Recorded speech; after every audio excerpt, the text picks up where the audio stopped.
स्वाधार योजना 2026-27। तर जे विद्यार्थी फर्स्ट इयरला आहेत ते विद्यार्थी आपला स्वाधार योजनेचा फॉर्म कसा भरणार या संदर्भात संपूर्ण अपडेट आपण या व्हिडिओमध्ये बघणार आहे। तर बघू शकता, सर्वात प्रथम तुम्हाला साईडवर यायचं आहे। साईडवर आल्यानंतर जे विद्यार्थी एससी मध्ये त्यांच्यासाठी इथे नोटिफिकेशन देण्यात आलेले आहे। संपूर्ण नोटिफिकेशन विद्यार्थ्यांनी एकदा रीड करून घ्या।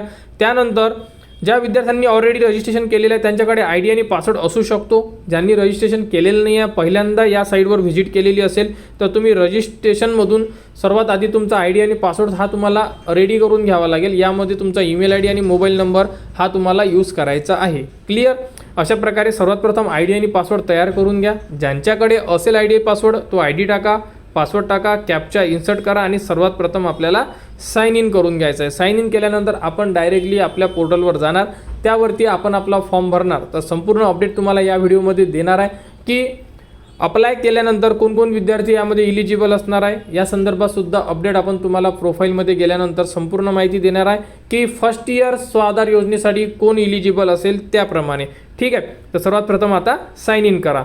साइन इन केल्यानंतर बघू शकता कॅटेगरी टाकली आहे, पोटजात टाकली आहे, इन्कम यामध्ये इन्सर्ट केलेलं आहे, कोणत्या डिस्ट्रिक्ट आहे तर अमरावती डिस्ट्रिक्ट, त्यानंतर तालुका अमरावती केलेला आहे, स्वाधार घ्यायचा आहे आम्हाला 2026-27 आणि न्यू केलेला आहे। बघा इथे तुमचा तालुका आणि डिस्ट्रिक्ट तुमच्या गावाचा नाही पाहिजे, जिथे तुमचं कॉलेज आहे त्या ठिकाणचा पाहिजे। म्हणजे असं समजा की तुम्हाला कॉलेजची इन्फॉर्मेशन द्यायची आहे तर इथे कॉलेजचा जिल्हा टाका, कॉलेजचा तालुका टाका, कारण की त्यानुसारच तुम्हाला कॉलेजची इन्फॉर्मेशन येणार आहे त्यामुळे। तर अशा प्रकारे तुम्हाला संपूर्ण माहिती यामध्ये फिल करून घ्यायची आहे। तर फिल केल्यानंतर बघा selected district and taluka hostel present please apply for hostel scheme. म्हणजे तुम्ही डायरेक्टली स्वाधार योजनेला अप्लाय करू शकत नाही आहे, तुम्हाला सर्वात प्रथम हॉस्टेल भरायचं आहे। अशाबद्दलची माहिती यामध्ये देण्यात आलेली आहे। तर ज्या ठिकाणी हॉस्टेल आहे तिथे प्रथम वर्षाला हॉस्टेलच भरायचं आहे। हॉस्टेल मिळालं तर हॉस्टेल घ्यावं लागेल आणि हॉस्टेल नाही मिळालं तर तुम्हाला स्वाधार मिळणार आहे। क्लिअर? तर आता आम्ही एका तालुक्याच्या ठिकाणी एका विद्यार्थ्याने ॲडमिशन घेतलेली आहे, तिथल्यासाठी फॉर्म भरतोय। बघा इथे आम्ही भातकुली तालुक्याला फॉर्म भरतोय। बघा अशा प्रकारे विद्यार्थ्यांनी लॉग इन केलेलं आहे। लॉग इन केल्यानंतर संपूर्ण माहिती आलेली आहे, इथून प्रोसीड अप्लिकेशनचं ऑप्शनसुद्धा आलेलं आहे। तर अशा प्रकारे ज्या ठिकाणी हॉस्टेल नाही आहे त्याच तालुक्याला त्याच जिल्ह्याला तुम्ही फॉर्म भरू शकता, फर्स्ट इयरचे विद्यार्थी फक्त। क्लिअर? फर्स्ट इयरवाल्यांना क्लिअर झालेलं असेल आता।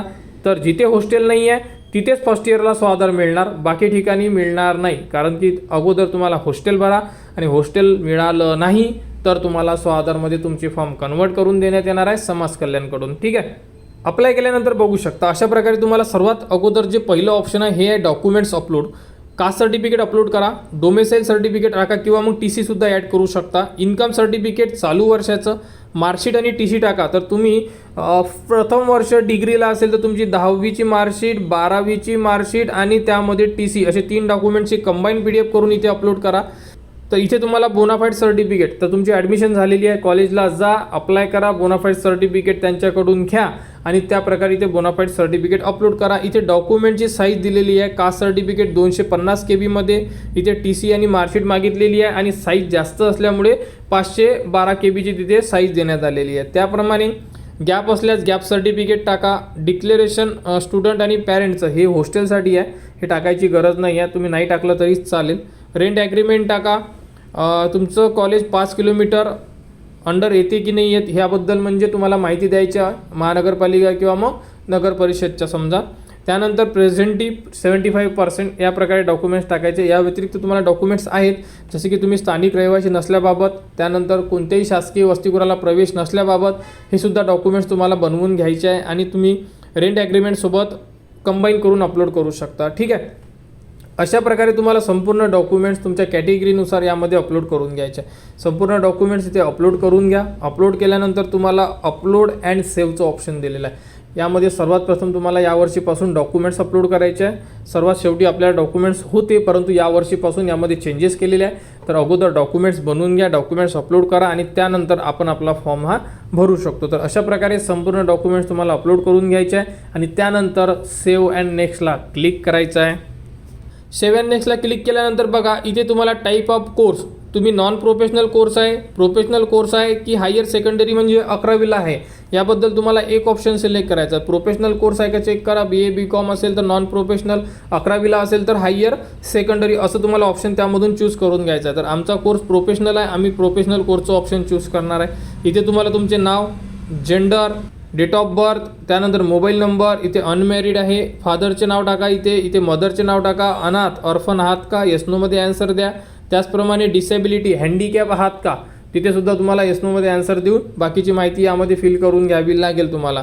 तर सर्वात प्रथम तुमचा जो कोर्स आहे हा तुम्हाला चूज करावा लागेल. एकदा चेक करा की आपला जो कोर्स आहे हा प्रोफेशनल आहे की नॉन प्रोफेशनल आहे किंवा 11वी-12वी आहे. त्यानंतर याच्याच खाली एक ऑप्शन येणार आहे, तुम्ही फर्स्ट टाईम स्वाधारला अप्लाय करत आहे का, तर इथे तुम्हाला यस क्लिक करावं लागेल, कारण की तुम्ही फर्स्ट इयरला आणि पहिल्यांदा अप्लाय करत आहात, त्यामुळे तुम्हाला तिथे यस क्लिक करावं लागेल.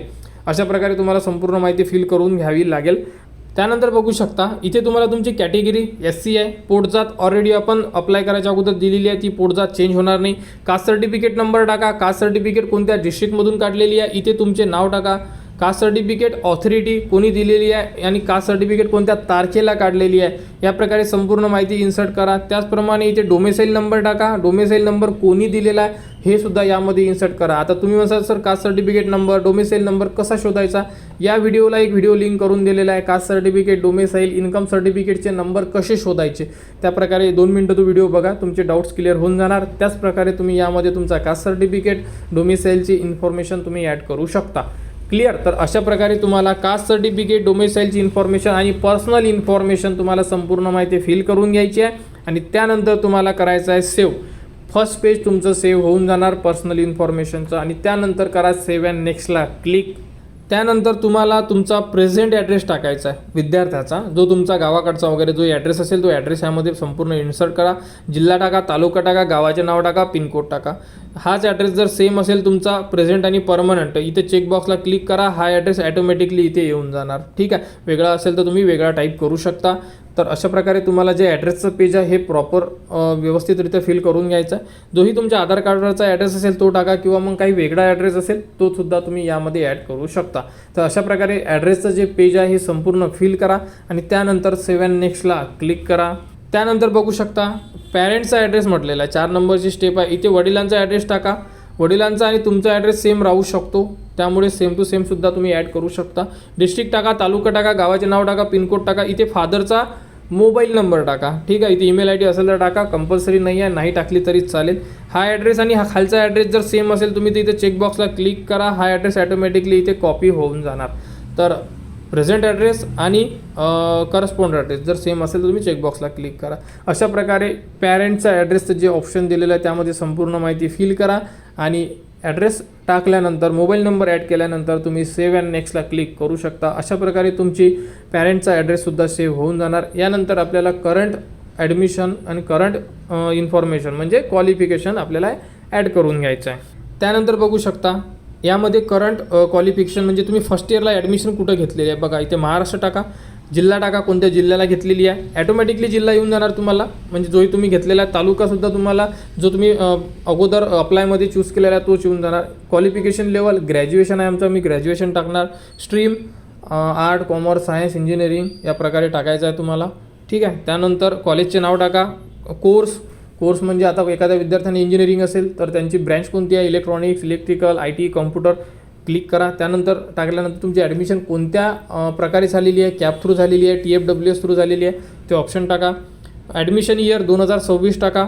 स्टडी 2026ला इथं ॲडमिशन इयर 2026 येणार. स्टडीमध्ये फर्स्ट इयर येणार. पर्सिंगमध्ये यस ऑप्शन येऊन जाईल तुम्हाला आणि त्यानंतर तुम्हाला डेट टाकायची आहे, कोणत्या डेटला तुम्ही ॲडमिशन घेतलेली आहे. गॅपमध्ये 0 येणार, मोडमध्ये रेग्युलर येणार. अशा प्रकारे तुम्हाला करंट एज्युकेशन म्हणजे जिथे तुम्ही फर्स्ट इयर करत आहे त्याबद्दलची माहिती फिल करायची आहे. आता तुम्हाला संपूर्ण माहिती फिल करून एकदा दाखवतो की कशाप्रकारे तुम्ही माहिती फिल करणार. बघू शकता अशा प्रकारे बघा अमरावती आहे, आम्ही भातकुली ऑलरेडी टाकलेला होता. अंडर ग्रॅज्युएट आहे, इंजिनिअरिंग आहे, कॉलेजचं नाव ॲड केलेलं आहे. इथे ब्रँच टाकलेली आहे, गव्हर्नमेंट कोट्यातून ॲडमिशन आहे, 2026ला ॲडमिशन आहे, फर्स्ट इयरला घेतलेली आहे. पर्स्युइंग आहे, डेट ऑफ ॲडमिशन टाकलेली आहे, प्रोफेशनल कोर्स आहे, गॅपमध्ये 0 आहे आणि मोडमध्ये रेग्युलर आहे. अशा प्रकारे बघा तुमच्यासमोर संपूर्ण माहिती जशी मी फिल केलेली आहे या प्रकारे तुम्हाला सध्याचं जे कॉलेज आहे त्या कॉलेजची संपूर्ण माहिती या प्रकारे यामध्ये फिल करून घ्यायची आहे. तर current education, current qualification, first year जिथे तुम्ही करत आहात तिथली संपूर्ण इन्फॉर्मेशन तुम्हाला यामध्ये या प्रकारे फिल करून घ्यायची आहे. ही माहिती फिल केल्यानंतर तुम्हाला करून घ्यायचं आहे सेव्ह केल्यानंतर तुमचा डाटा सेव्ह होऊन जाणार. डाटा सेव्ह झाल्यानंतर बघू शकता तुम्हाला नंतर फिल करायचं आहे पास्ट एज्युकेशन. तर पास्ट एज्युकेशनमध्ये तुम्हाला कोणकोणती इन्फॉर्मेशन फिल करायची आहे, जी एज्युकेशन तुम्ही कंप्लीट केलेलं आहे. जसं की आता हा विद्यार्थी डिग्रीला आहे, या विद्यार्थ्याने SSC कंप्लीट केलेली आहे, HSC कंप्लीट केलेली आहे. 10वी आणि 12वी यामध्ये ॲड करायची आहे. बघा कशा प्रकारे ॲड करायची, तर सेम टू सेम आहे. महाराष्ट्र टाका, डिस्ट्रिक्ट टाका, तालुका कोणत्या तालुक्यामधून केलेली आहे, क्वालिफिकेशन लेवल SSC टाका, स्ट्रीममध्ये SSC येणार, शाळेचं नाव टाका, कोर्समध्ये सुद्धा SSC येणार, बोर्ड CBSE होतं की स्टेट बोर्ड होतं हे यामध्ये टाका. एज्युकेशन मोड रेग्युलर येणार, यामध्ये तुमचं ॲडमिशन इयर आणि पासिंग इयर हे या प्रकारे व्यवस्थित टाका. रिझल्टमध्ये पास करा, अटेम्पमध्ये 1 करा, पर्सेंटेज टाका आणि इथे तुमची मार्कशीट अपलोड करा. अशा प्रकारे 10वीची माहिती आहे तुम्हाला इन्सर्ट करून घ्यायची आहे आणि त्या प्रकारे तुम्हाला इथे नंतर सेव्ह करायचं आहे. 10वीची माहिती ॲड केली, सेव्ह केल्यानंतर परत तुम्ही सेम टू सेम प्रोसेसनी 12वीची माहिती टाकू शकता. 12वीची माहिती ॲड करा. अशा प्रकारे तुम्ही पास्ट एज्युकेशनमध्ये 10वी आणि 12वीची संपूर्ण माहिती फिल करू शकता. बघा आम्ही तुम्हाला फिल करून दाखवतोय 10वी कशा प्रकारे फिल करतोय. तर बघू शकता अशा प्रकारे आम्ही 10वी ॲड केलेली आहे. संपूर्ण माहिती तुमच्यासमोर दिसून पडत आहे. अशा प्रकारे तुम्ही सुद्धा यामध्ये ॲड करून घ्या, कुठून केलेली आहे वगैरे. 10वी ॲड केली, सेव्ह करतोय. सेव्ह झाल्यानंतर same to same option open होऊन जाणार. 12वी ॲड करतोय, सेम प्रोसेसनी 12वी सुद्धा यामध्ये सेव्ह करून घेणार. 10वी आणि 12वी पास्टमध्ये ॲड करून घ्या आणि त्यानंतर सेव्ह अँड नेक्स्टला क्लिक करा. त्यानंतर बघू शकता अदर डिटेल्समध्ये तुम्ही काही मेंटेनन्स स्कॉलरशिप घेत आहे का, नो.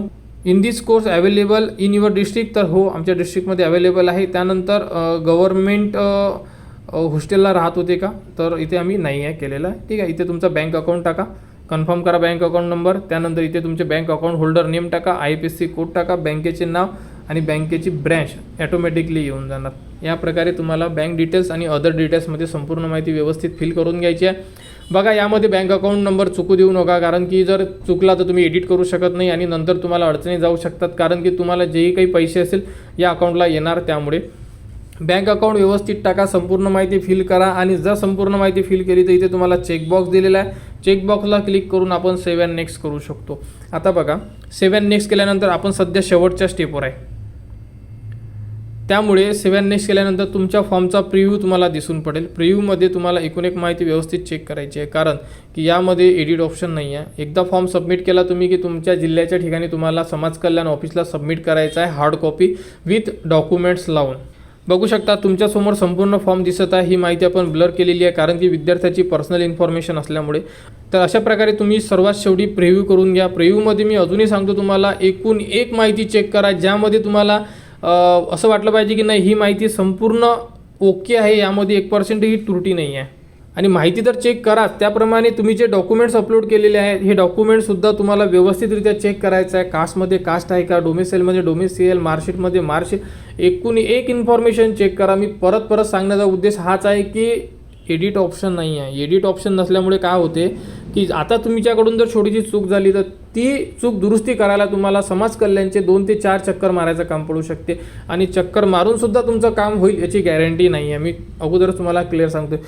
त्यामुळे फायनल सबमिटची घाई करू नका. फायनल सबमिट करायच्या अगोदर संपूर्ण फॉर्म 2 ते 3 वेळा चेक करा, जेणेकरून तुम्हाला कुठेही अडचण येणार नाही. आणि जेव्हा तुम्हाला वाटत आहे की नाही आता फॉर्म ओके आहे, त्रुटी येऊ शकत नाही, तेव्हाच तुम्ही ह्या चेकबॉक्सला क्लिक करा आणि प्रोसीड टू अप्लायला क्लिक करा. प्रोसीड टू अप्लायला क्लिक केलं की तुमचा फॉर्म फायनल सबमिट होऊन जाणार.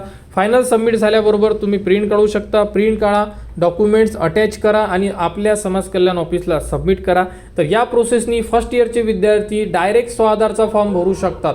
तर या प्रोसेसनी फॉर्म भरा, डॉक्युमेंट्स लावून समाज कल्याण ऑफिसला सबमिट करा. आणि एक लक्षात असू द्या, ज्या ठिकाणी ज्या एरियामध्ये म्हणजे तुमचं कॉलेज ज्या एरियामध्ये आहे त्या एरियामध्ये जर समाज कल्याणचे हॉस्टेल नसेल तरच तुम्ही स्वाधारचा फॉर्म डायरेक्ट भरू शकता. अदरवाईज तुम्हाला हॉस्टेलचाच फॉर्म भरावा लागेल फर्स्ट इयरचे विद्यार्थी. तर या प्रोसेसनी तुम्ही तुमचे फॉर्म भरू शकता. तर स्वाधार योजनेमध्ये कोणाला काही अडचण असेल तुम्ही कमेंट्स करू शकता. जवळच्या समाज कल्याण ऑफिसला व्हिजिट करा, त्यांच्याकडून संपूर्ण माहिती घेऊ शकता. काही अडचण असेल त्यांनासुद्धा तुम्ही विचारू शकता. आणि या व्यतिरिक्त जी आता पुढील अपडेट येईल स्वाधार योजनेसाठी ती तुम्हाला आपल्या चॅनलवर देण्यात येणार.